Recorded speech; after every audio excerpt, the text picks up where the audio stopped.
नमस्कार दोस्तों, आइए जानते हैं बिहार के दिन भर की ताज़ा और बड़ी खबरें। वही आपने अभी तक वीडियो को लाइक और चैनल को सब्सक्राइब नहीं किया, फटाफट से कर लीजिए। प्रधानमंत्री नरेंद्र मोदी ने पूर्णिया से बिहार को 40,000 करोड़ रुपए की परियोजनाओं की सौगात देंगे। पूर्णिया एयरपोर्ट का उद्घाटन पीएम मोदी करेंगे। इसके साथ ही वाणिज्यिक उड़ान की शुरुआत हो जाएगी। कई नई ट्रेनों और भागलपुर में थर्मल पावर परियोजना की आधारशिला भी रखी जाएगी। मुख्यमंत्री वर्क फ्रॉम होम योजना बिहार में महिलाओं को घर से ही काम करने का मौका देती है। इसका पूरा नाम मुख्यमंत्री work from home job work योजना है। यह स्कीम 26 अगस्त 2022 को शुरू हुई थी, लेकिन 2025 में इसमें नई भर्तियां आई हैं। सरकार का आइडिया है कि महिलाएं घर की जिम्मेदारियां निभाते हुए भी पैसे कमा सकें। खासकर विधवा, तलाकशुदा, परित्यक्ता, हिंसा पीड़ित या दिव्यांग महिलाओं को प्राथमिकता मिलती है।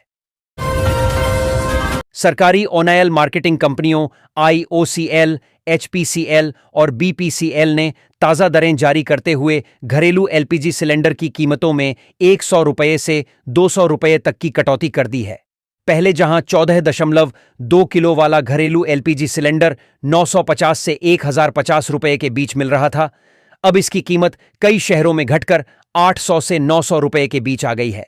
दिल्ली में पहले घरेलू सिलेंडर 903 रुपये का था, जो अब घटकर लगभग 803 रुपये हो गया है। प्रधानमंत्री नरेंद्र मोदी 17 सितंबर को 75 वर्ष के हो जाएंगे।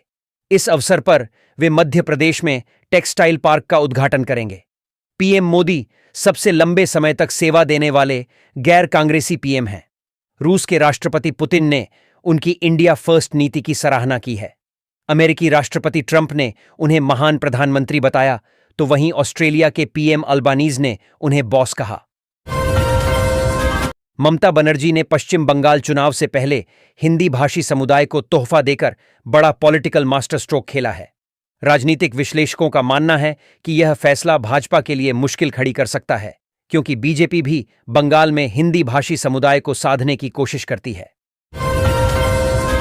न्यू जीएसटी रेट्स 22 सितंबर 2025 से रोजमर्रा की जरूरत की कई चीजें जैसे पर्सनल केयर उत्पाद, इलेक्ट्रॉनिक्स, कृषि मोटर वाहन और यहां तक कि बच्चों के लिए जरूरी सामान भी सस्ते हो जाएंगे। दूध, दही, पनीर और घी पर जीएसटी कम हो रहा है, लेकिन क्या काजू, बादाम और पिस्ता सस्ता होगा? आइए जानते हैं इन पर 22 सितंबर से कितना जीएसटी लगेगा। भारत नेपाल के रुपईडीहा बॉर्डर से यात्रियों और कारोबारी ट्रकों की आवाजाही शुरू हो गई है। 5 दिनों से फंसे 500 से ज्यादा मालवाहक वाहन नेपाल भेजे गए, जबकि सैकड़ों वाहन भारत लौटे हैं। सीमा अब पूरी तरह साफ है और व्यापारिक गतिविधियां पटरी पर लौट रही हैं। बिहार चुनाव से पहले महागठबंधन में सब कुछ ठीक नहीं है। स्थिति ऐसी है कि दिल्ली में हुई बैठक का कोई नतीजा नहीं निकला। कांग्रेस पार्टी की बैठक अकेले हुई। तेजस्वी यादव से सलाह नहीं लिया गया। अब तेजस्वी यादव ने नया राग अलाप दिया है। तेजस्वी यादव अकेले चुनाव में उतरेंगे। सहरसा में आगामी विधानसभा चुनाव को लेकर राजनीतिक सरगर्मी तेज है। विभिन्न दलों के उम्मीदवार टिकट पाने के लिए पटना की दौड़ लगा रहे हैं। सहरसा विधानसभा क्षेत्र में एनडीए और महागठबंधन दोनों ही ओर से कई दावेदार मैदान में हैं। राजद और कांग्रेस भी महागठबंधन में अपनी अपनी दावेदारी पेश कर रहे हैं। बिहार विधानसभा चुनाव के मद्देनजर राजद नेता तेजस्वी यादव ने पूर्णिया के government medical college and hospital का औचक निरीक्षण किया। उन्होंने मरीजों से बातचीत की और अस्पताल की व्यवस्थाओं का जायजा लिया। तेजस्वी यादव ने अस्पताल में आईसीयू और ट्रॉमा सेंटर की कमी पर राज्य सरकार की आलोचना की। उन्होंने मरीजों की बेडशीट बदलने में देरी पर भी नाराजगी जताई और स्वास्थ्य व्यवस्था को बदहाल बताया। मुजफ्फरपुर में बिहार विधानसभा चुनाव 2025 के लिए अधिग्रहित वाहनों का मुआवजा तय हो गया है। लोकसभा चुनाव 2024 की दरें ही लागू रहेंगी। इस बार सीएनजी वाहन और कंटेनर भी शामिल होंगे। मुआवजा निर्धारण कमेटी ने बैठक में यह फैसला लिया। ईंधन के लिए भी निर्देश जारी किए गए हैं, जिसके अनुसार प्रति लीटर किलोमीटर तय किए गए हैं। सहरसा में आगामी विधानसभा चुनाव को लेकर राजनीतिक सरगर्मी तेज है। विभिन्न दलों के उम्मीदवार टिकट पाने के लिए पटना की दौड़ लगा रहे हैं। सहरसा विधानसभा क्षेत्र में एनडीए और महागठबंधन दोनों ही ओर से कई दावेदार मैदान में हैं। राजद और कांग्रेस भी महागठबंधन में अपनी अपनी दावेदारी पेश कर रहे हैं। अररिया जिले की रानीगंज विधानसभा सीट 1962 से अनुसूचित जाति के लिए आरक्षित है, परंतु 1995 से यहां पुरुष विधायक ही चुने गए हैं। हालांकि यहां महिलाओं का मतदान प्रतिशत अधिक है, फिर भी पिछले 30 सालों में कोई महिला विधायक नहीं बनी है। शांति देवी। बिहार विधानसभा चुनाव के नजदीक आते ही सभी राजनीतिक दल युवाओं को लुभाने के लिए डिजिटल प्रचार में जुट गए हैं। भागलपुर के संभावित उम्मीदवार इंटरनेट मीडिया के जरिए युवा मतदाताओं तक पहुंचने की कोशिश कर रहे हैं। इस बार प्रचार का तरीका बदल गया है, जिसमें रील्स, मीम्स और डिजिटल विज्ञापन शामिल हैं। शिक्षा, बेरोजगारी और स्वास्थ्य जैसे मुद्दों पर ध्यान केंद्रित किया जा रहा है। आगामी विधानसभा चुनाव में बगहा को जिला बनाने का मुद्दा से जूझ रही महिलाओं पर हुए एक अध्ययन में पाया गया कि फैलोपियन ट्यूब में टीबी का संक्रमण बांझपन का एक प्रमुख कारण है। किशोरावस्था में टीबी की पहचान न होने से ट्यूब ब्लॉक हो जाती है, जिससे गर्भधारण मुश्किल हो जाता है। समय पर जांच और इलाज से बचाव संभव है। बिहार की सिकंदरा सुरक्षित विधानसभा क्षेत्र में चुनावी हलचल आहिस्ता आहिस्ता गतिमान है। संभावित उम्मीदवार क्षेत्र में चहलकदमी भी कर रहे हैं और दिल्ली दरबार से लेकर पटना तक की दौड़ भी लगा रहे हैं। इस बार कांग्रेस में प्रत्याशियों की ज्यादा भीड़ है। वहीं 2020 विधानसभा चुनाव में इस सीट पर हम पार्टी के प्रफुल्ल मांझी का कब्जा है। जोकीहाट में आगामी विधानसभा चुनाव दिलचस्प होने की उम्मीद है। संभावित उम्मीदवार सक्रिय हैं, हालांकि अभी अधिसूचना जारी नहीं हुई है। एनडीए में सीट को लेकर खींचतान है। जदयू और भाजपा दोनों ही अपना दावा जता रहे हैं। महागठबंधन की नजर भी एनडीए की गतिविधियों पर टिकी है। 2020 में एआईएमआईएम ने जीत दर्ज की थी। सीतामढ़ी में शंकराचार्य अविमुक्तेश्वरानंद सरस्वती ने कहा कि बिहार चुनाव में गो संरक्षण मुद्दा होगा। उन्होंने घोषणा की कि गोभक्त प्रत्याशी चुनाव लड़ेंगे, जिनके लिए वे प्रचार करेंगे। उन्होंने पुनौरा धाम में सीता माता की पूजा की और गो माता संकल्प यात्रा शुरू की। उन्होंने गौ रक्षा को सनातन धर्म की आधारशिला बताया और लोगों से गो रक्षा के प्रति समर्पित उम्मीदवारों को वोट देने की अपील की। किशनगंज के बहादुरगंज सीट पर महागठबंधन के दो दल कांग्रेस और राजद चुनाव से पहले ही आमने सामने हैं। कांग्रेस इस सीट को अपना गढ़ मानती है, लेकिन 2020 में एआईएमआईएम ने जीत हासिल की थी। अब अंजार नईमी राजद में शामिल हो गए हैं, जबकि पूर्व विधायक तौसीफ आलम एआईएमआईएम में हैं। वीआईपी भी महागठबंधन में शामिल है, जिससे मुकाबला दिलचस्प होने की उम्मीद है। बसपा सुप्रीमो मायावती 2027 विधानसभा चुनाव के लिए पार्टी को मजबूत करने हेतु 9 अक्टूबर को कांशीराम की पुण्यतिथि पर लखनऊ में शक्ति प्रदर्शन करेंगी। 5 लाख लोगों की भीड़ जुटाने और अन्य दलों के नेताओं को शामिल करने की तैयारी है। सतीश मिश्रा ने कार्यक्रम स्थल का जायजा लिया। बसपा संगठन में नई जान फूंकने और जनता के बीच ताकत दिखाने की रणनीति पर काम कर रही है। गया में केंद्रीय मंत्री जीतनराम मांझी ने शंकराचार्य अविमुक्तेश्वरानंद सरस्वती को गंदा आदमी कहा और उनके टाइटल को हटाने की मांग की। मांझी ने प्रधानमंत्री मोदी की प्रशंसा करते हुए कहा कि उन्होंने आतंकियों को मारने का वादा पूरा किया। शंकराचार्य बिहार चुनाव में गोवंश संरक्षण के लिए प्रत्याशी उतारेंगे ताकि गो हत्या को रोका जा सके। बिहार के रोहतास में चुनावी सरगर्मी तेज है। डेहरी विधानसभा क्षेत्र में राजद और कांग्रेस माई बहन योजना के फार्म भरवाने को लेकर आमने सामने हैं। राजद ने सत्ता में आने पर महिलाओं को 2,500 रुपये प्रतिमाह देने का वादा किया है। कांग्रेस पर फार्म भरवाने के नाम पर पैसे लेने के आरोप लगे हैं। दोनों दलों के बीच तालमेल की कमी दिख रही है। किशनगंज में आगामी बिहार विधानसभा चुनाव की सरगर्मी तेज हो गई है। 2020 में 5 सीटें जीतने वाली एआईएमआईएम फिर से चर्चा में है, जो इंडिया गठबंधन के साथ चुनाव लड़ना चाहती है, लेकिन राजद के संकेत न मिलने पर थर्ड फ्रंट की तैयारी में है। सीमांचल और कोसी की मुस्लिम बहुल सीटों पर एआईएमआईएम का फोकस है। बिहार विधानसभा चुनाव 2025 पूर्व मंत्री बालेश्वर राम व रामजतन पासवान की राजनीतिक विरासत तीसरी पीढ़ी तक पहुंच गई है। कभी अलग अलग दल से लड़ते थे, इस बार स्थिति यह हो गई है कि दोनों परिवार एक दल में आ गए हैं। इसकी वजह से राजनीति गरमाई है। तीसरी पीढ़ी के मंत्री महेश्वर हजारी के पुत्र सन्नी हजारी व डा अशोक कुमार के पत्र अतिरेक राजनीति में सक्रिय हैं।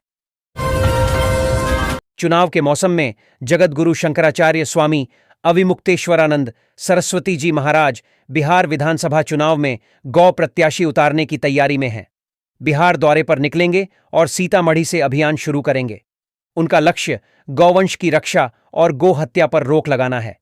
वे गौ भक्तों को संबोधित करेंगे और गौ मतदाता बनाएंगे ताकि बिहार में गौ माता के लिए बेहतर माहौल बन सके। बिहार की राजनीति में अपराध का एक लंबा इतिहास रहा है, जिसकी शुरुआत 1957 में हुई थी। दबंगों ने पहले चुनावों में बूथ कब्जाना शुरू किया और बाद में खुद चुनाव लड़ने लगे।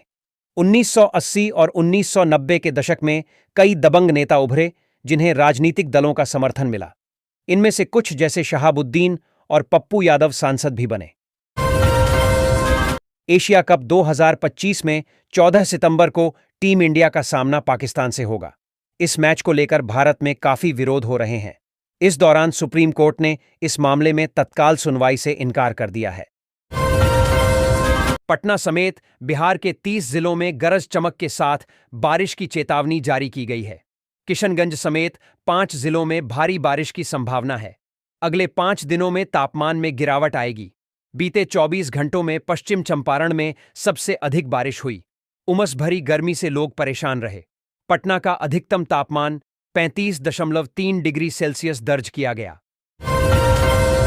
बिहार विधानसभा चुनाव में टिकट पाने के लिए उम्मीदवार कड़ी मेहनत कर रहे हैं। वे पार्टी कार्यालयों के चक्कर लगा रहे हैं और बायोडाटा को बेहतर बनाने के लिए विशेषज्ञों की मदद ले रहे हैं। बायोडाटा में शैक्षणिक योग्यता, सामाजिक कार्य और पार्टी से जुड़ाव जैसी जानकारी शामिल की जा रही है। क्यूआर कोड और पोर्टल लिंक का भी इस्तेमाल किया जा रहा है।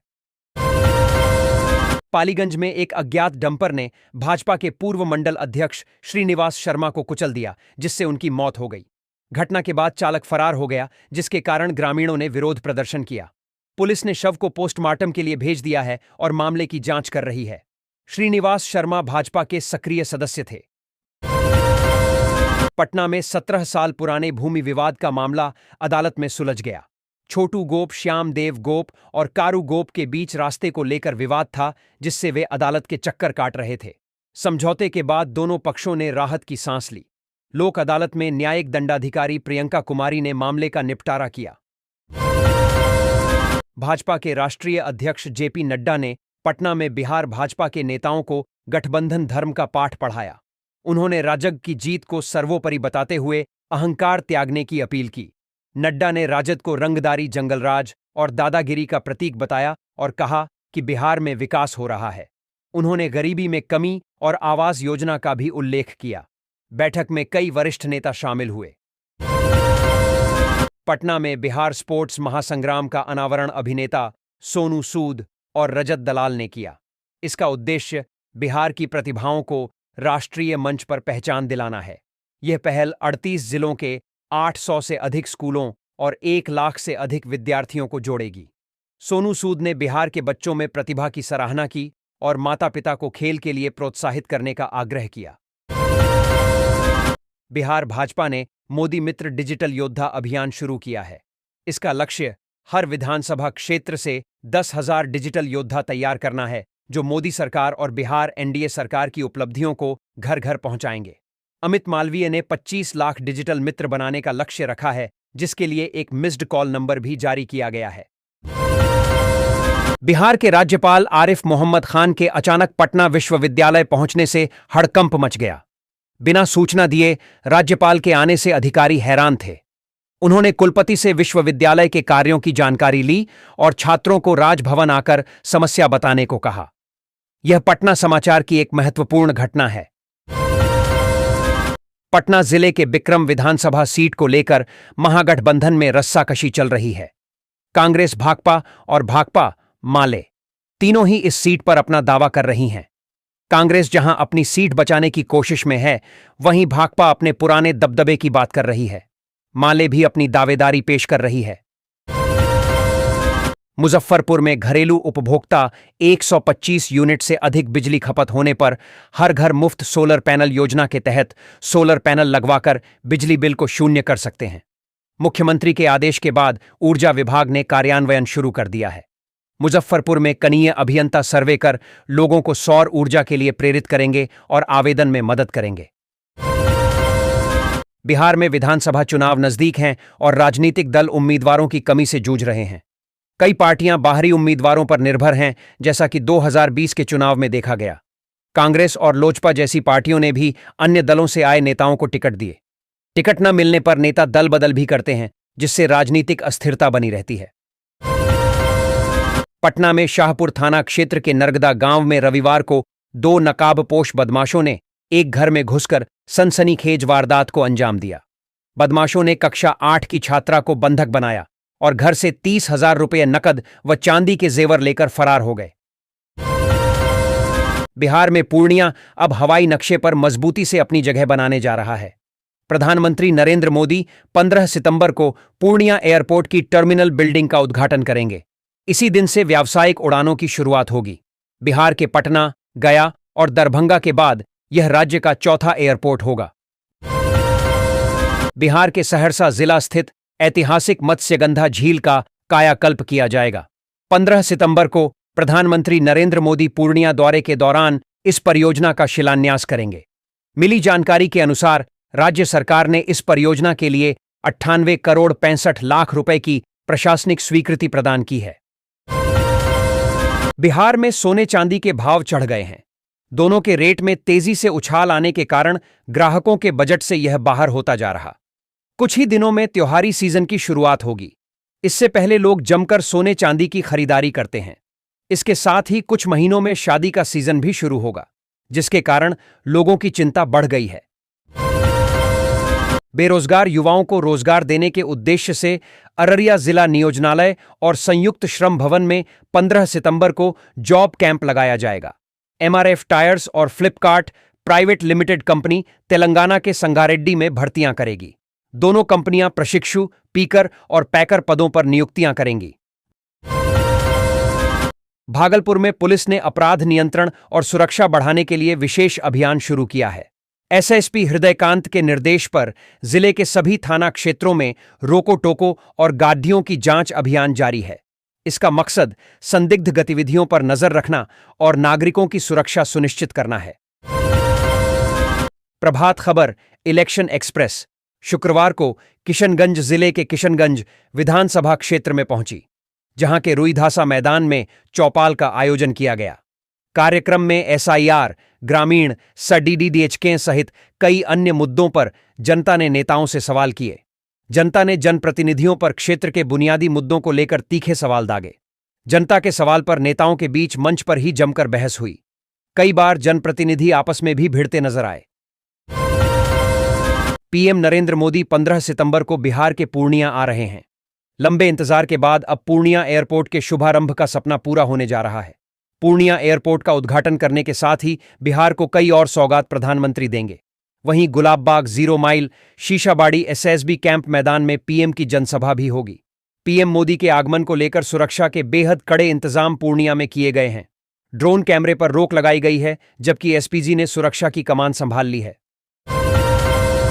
ललित नारायण मिथिला विश्वविद्यालय दरभंगा में स्नातक प्रथम सेमेस्टर 2025 से 2029 के लिए दूसरा ऑनलाइन ऑन स्पॉट नामांकन 15 सितंबर से शुरू होगा। चयन सूची 14 सितंबर को वेबसाइट पर अपलोड की जाएगी। प्राचार्य रिक्त सीटों पर सभी श्रेणी के अभ्यर्थियों का नामांकन सुनिश्चित करें। पिछली चयन सूचियां निरस्त रहेंगी, केवल स्पॉट राउंड के चयन पत्र मान्य होंगे। गयाजी में केंद्रीय मंत्री जीतन राम मांझी ने स्वामी अविमुक्तेश्वरानंद सरस्वती पर बड़ा कटाक्ष किया है। जीतन राम मांझी ने कहा कि स्वामी अविमुक्तेश्वरानंद सरस्वती गंदा आदमी है, उनसे शंकराचार्य का टाइटल हट जाना चाहिए। दरअसल शंकराचार्य स्वामी अविमुक्तेश्वरानंद सरस्वती ने बिहार विधानसभा चुनाव में 227 सीटों पर चुनाव लड़ने की घोषणा की है। इस पर केंद्रीय मंत्री जीतन राम मांझी ने गयाजी में मीडिया से बात करते हुए शंकराचार्य स्वामी अविमुक्तानंद सरस्वती को गंदा आदमी कहा है। पूर्णिया राष्ट्रीय जनता दल राजद के नेता तेजस्वी यादव ने शनिवार देर रात पूर्णिया के government medical college and hospital GMCH का औचक निरीक्षण किया।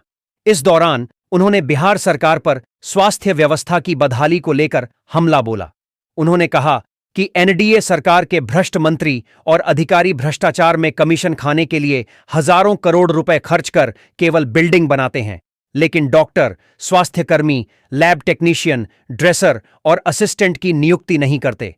बिहार विधानसभा चुनाव, बिहार चुनाव 2025 नजदीक आते ही महागठबंधन में कांग्रेस ने अपनी राजनीतिक रणनीति से राजद सुप्रीमो लालू यादव को भी चौंका दिया है। इस बार कांग्रेस ने साफ संकेत दिया है कि वह न तो यस मैन पॉलिटिक्स करेगी और न ही सीट बंटवारे में पीछे हटेगी। भागलपुर विकास के लिए आए दिन सैकड़ों हरे पेड़ों का कुर्बानी दे दी जाती है, लेकिन बिहार में हरे पेड़ की एक डाली काटना रेलवे विभाग को भारी पड़ गया। वन विभाग ने रेलवे के खिलाफ वन अधिनियम के तहत मामला दर्ज किया है। मामला भागलपुर जिले के नवगछिया रेलवे स्टेशन का है। यहां रेलवे स्टेशन पर वर्षों पुराना एक पाकड़ का पेड़ था। इस हरे भरे पड़े की डाल पर कई पक्षियों के घोंसले हैं, लेकिन किसी ने पेड़ की वो डाली काट दी जिस पर पक्षियों के घोंसले थे। रांची झारखंड कांग्रेस के नेता राजेश ठाकुर ने भाजपा नेता गिरिराज सिंह की मानसिक स्थिति पर सवाल उठाए। उन्होंने कहा कि उनके मन में जो आता है वही बोल देते हैं, इसलिए कोई उन्हें गंभीरता से नहीं लेता है। उन्होंने कहा कि गिरिराज सिंह की मानसिक स्थिति ठीक नहीं है। यही वजह है कि उनके मन में जो आ रहा है वो बोल दे रहे हैं। शायद यही कारण है कि मौजूदा समय में उन्हें कोई भी गंभीरता से नहीं लेता है। पटना बिहार में अभी विधानसभा चुनाव की तारीखों का ऐलान नहीं हुआ है, लेकिन प्रदेश में जमकर बयानबाजी और आरोप प्रत्यारोप का दौर जारी है। इसी क्रम में जदयू के मुख्य प्रवक्ता नीरज कुमार ने रविवार को राष्ट्रीय जनता दल राजद सुप्रीमो लालू प्रसाद यादव पर तीखा हमला बोला और उनके भ्रष्टाचार विरोधी दावों को मजाक करार दिया।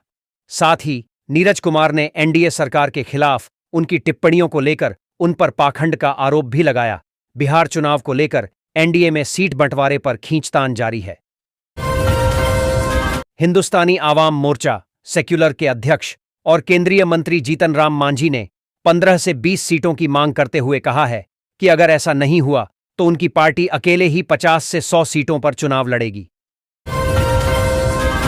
बिहार में इस साल होने वाले विधानसभा चुनाव में बहुजन समाज पार्टी बसपा सभी 243 विधानसभा सीटों पर अपने उम्मीदवार उतारेगी। पार्टी नेता रामजी गौतम ने पटना में मीडिया से बात करते हुए बताया कि बसपा ने इन चुनावों में पूरी ताकत से उतरने का फैसला किया है। साथ ही उन्होंने नीतीश सरकार पर निशाना साधा। पटना बिहार में इस साल होने वाले विधानसभा चुनाव से पहले कानून व्यवस्था के मुद्दे पर पक्ष और विपक्ष के बीच जोरदार आरोप प्रत्यारोप जारी है। अब जनता दल यूनाइटेड जदयू के नेता नीरज कुमार ने राष्ट्रीय जनता दल राजद के नेता तेजस्वी यादव पर गंभीर आरोप लगाते हुए दावा किया कि वे राजनीति में अपराध का सिंडिकेट चला रहे हैं। जदयू प्रवक्ता का ये बयान उस वक्त आया है जब हाल ही में लाली यादव की सिवान में हत्या कर दी गई। इसके बाद से विपक्ष के नेता एनडीए सरकार पर हमलावर हैं। राजद नेता तेजस्वी यादव ने पीड़ित परिवार से मुलाकात भी की थी। बिहार सरकार में मंत्री नितिन नवीन ने राष्ट्रीय जनता दल राजद नेता तेजस्वी यादव के उस सोशल मीडिया पोस्ट पर पलटवार किया जिसमें उन्होंने कहा कि बिहार में अपराधियों की एनडीए सरकार अपराधियों के साथ है। इस पर पलटवार करते हुए नितिन नवीन ने कहा कि लालटेन युग में अपराधी विधानसभा संसद पहुंचते थे, जबकि एनडीए राज में सीधे जेल पहुंचते हैं। भारतीय जनता पार्टी भाजपा के अध्यक्ष जगत प्रकाश नड्डा ने शनिवार को बिहार में पार्टी कोर कमेटी की बैठक की अध्यक्षता की। राजस्व विभाग के बर्खास्त कर्मचारियों के विरोध प्रदर्शन के कारण बैठक का स्थान भाजपा प्रदेश मुख्यालय से बदलकर राजकीय अतिथिशाला कर दिया गया। दरअसल हाल में जिन 7,000 से अधिक पुरुषों और महिलाओं के अनुबंध समाप्त कर दिए गए थे, वे अपनी बहाली और नियमितीकरण की मांग को लेकर विरोध प्रदर्शन कर रहे थे। प्रधानमंत्री नरेंद्र मोदी बिहार में 15 सितंबर को पूर्णिया एयरपोर्ट का उद्घाटन करेंगे और विशाल जनसभा को संबोधित करेंगे। इस पर भारतीय जनता पार्टी भाजपा के नेता शाहनवाज हुसैन ने कहा कि यह सीमांचल के लिए बड़ी खुशखबरी है। भाजपा नेता सैयद शाहनवाज हुसैन ने आईएनएस से खास बातचीत में कहा कि सीमांचल के लिए यह बहुत बड़ी खुशखबरी है। आज मुझे बहुत खुशी है कि सीमांचल के लिए पूर्णिया में हवाई अड्डा बन रहा है और पीएम मोदी ने हमारा सपना पूरा किया है। सीमांचल की तस्वीर और तकदीर बदल जाएगी। राष्ट्रीय जांच एजेंसी (एनआईए) ने शनिवार को 2022 के फुलवारी शरीफ आपराधिक साजिश मामले में प्रतिबंधित popular front of India (PFI) के बिहार प्रदेश अध्यक्ष महबूब आलम उर्फ महबूब आलम नदवी को गिरफ्तार कर लिया। बिहार के कटिहार जिले के हसनगंज क्षेत्र के निवासी महबूब को किशनगंज से पकड़ा गया। वह इस मामले में गिरफ्तार होने वाला 19वां आरोपी है। शुरू में स्थानीय पुलिस ने 26 लोगों के खिलाफ केस दर्ज किया था, जो बाद में एनआईए को सौंप दिया गया। बिहार पुलिस ने शनिवार को भोजपुर जिले के शाहपुर इलाके से 2 लोगों को गिरफ्तार कर उनके पास से AK-47 राइफल समेत भारी मात्रा में हथियार और गोला बारूद बरामद किया। अधिकारियों ने यह जानकारी दी। उन्होंने बताया कि विशेष कार्य बल (STF) के जवानों ने तलाशी अभियान के दौरान पिस्तौल, रिवॉल्वर और 70 कारतूस भी जब्त किए। पुलिस की आधिकारिक विज्ञप्ति के अनुसार गुप्त सूचना के आधार पर की गई छापेमारी में दोनों को गिरफ्तार किया गया। प्रारंभिक जांच में खुलासा हुआ है कि आरोपी क्षेत्र के लोगों से जबरन वसूली कर रहे थे। मांझी ने कहा कि उनकी उम्र 81 साल की हो गई है। वे अपनी पार्टी हिंदुस्तानी आवाम मोर्चा को आगे बढ़ाना चाहते हैं। हम 2015 से अभी तक रजिस्टर्ड पार्टी है। इसे मान्यता प्राप्त दल का दर्जा मिलना चाहिए। इसके लिए जरूरी संख्या में उन्हें सीट मिले। पश्चिम बंगाल दुर्गा पूजा के आयोजन से पहले चंदे के लिए मारपीट की घटना सामने आई है। कुछ टीएमसी कार्यकर्ताओं ने एक दुकानदार को 10,000 रुपये नहीं देने पर पीटा। पुलिस तक मामला पहुंचने के बाद मुख्यमंत्री ममता बनर्जी ने इस मामले में कड़ीडीढ़ा स्टैंड लिया है। राज्य में पर्यावरण संरक्षण और टिकाऊ खेती के साथ हो रही है उपज में बढ़ोतरी। किसानों में जागरूकता बढ़ने से प्रति हेक्टेयर उर्वरकों की खपत में अब आई है कमी। उपज बढ़ाने के लिए संतुलित मात्रा में उर्वरकों का प्रयोग है जरूरी। बिहार सरकार के कृषि रोड मैप में मृदा स्वास्थ्य प्रबंधन पर है जोर। उपज बढ़ाने के लिए मिट्टी के स्वास्थ्य का खास ध्यान रख रही बिहार सरकार।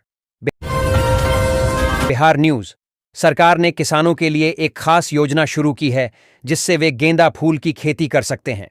इस योजना का नाम गेंदा विकास योजना है। इसमें किसानों को खेती के लिए आर्थिक मदद दी जाएगी ताकि वे कम समय में अच्छी आमदनी कमा सकें। किसान अपनी जमीन पर खेती कर सकते हैं।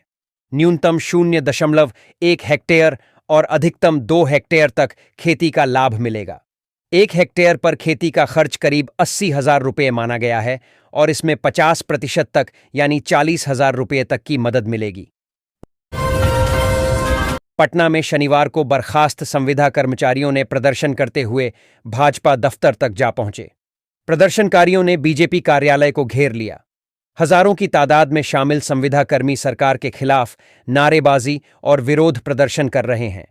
इस बीच उप मुख्यमंत्री विजय सिन्हा ने उन्हें समझाने की कोशिश की, लेकिन प्रदर्शनकारी अपनी मांगों को लेकर अड़े हुए हैं। स्थिति को देखते हुए भारी पुलिस बल तैनात किया गया है। बिहार के पूर्व उप मुख्यमंत्री और राजद नेता तेजस्वी यादव ने पूर्णिया के government medical college and hospital (GMCH) को लेकर नीतीश सरकार पर हमला बोला। पीएम मोदी के पूर्णिया दौरे से पहले तेजस्वी यादव ने अस्पताल का निरीक्षण किया और अस्पताल की दुर्दशा का वीडियो बनाकर सोशल मीडिया प्लेटफॉर्म X पर साझा किया और एनडीए सरकार पर तीखा हमला बोला।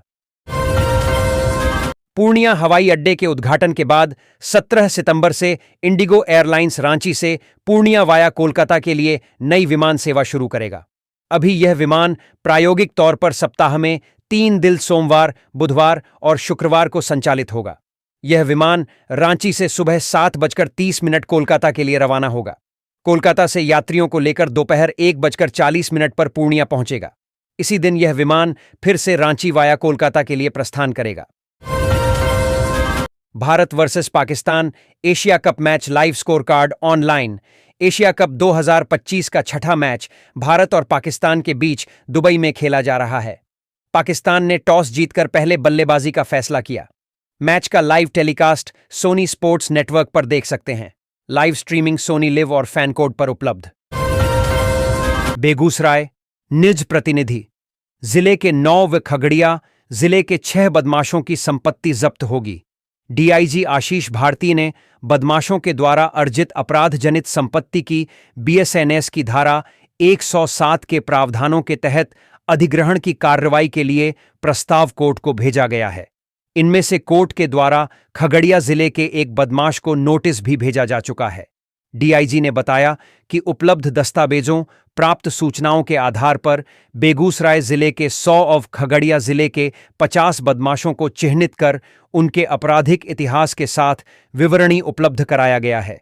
वैसे बदमाशों से अर्जित अपराधजनित संपत्ति का सत्यापन कर आवश्यक कार्रवाई करते हुए बीएनएसएस की धारा 107 के प्रावधानों के तहत अपराधजनित संपत्ति का जब्तीकरण के लिए अग्रतर कार्रवाई करने को कहा गया है।